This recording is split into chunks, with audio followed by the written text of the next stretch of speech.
The Hennepin County Attorney's Office, the Minnesota Attorney General's Office, and an independent expert, each separately and independently, have arrived at the conclusion that charges cannot be brought in this case.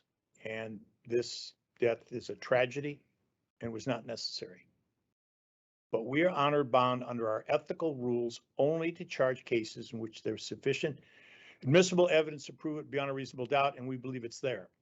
To charge a case like this would simply be wrong. Amir Locke's life mattered. At 22 years old, he was only starting out. One thing Amir was not a suspect. Our investigation found no evidence that he had any role in the homicide investigation that brought the police to his door at 6:48 on February 2nd. Amir was a victim. He never should have been called a suspect. We have determined that under the precedent and the laws that we have, we cannot file criminal charges. Current law only allows us to evaluate the case from the perspective of a reasonable police officer. And that language is from the Fourth Amendment of the U.S. Constitution and relevant cases and statutes.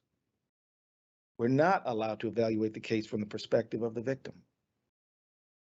With all of the available evidence, we would not be able to prove in court that Officer Henneman's use of force was not authorized under the law beyond a reasonable doubt.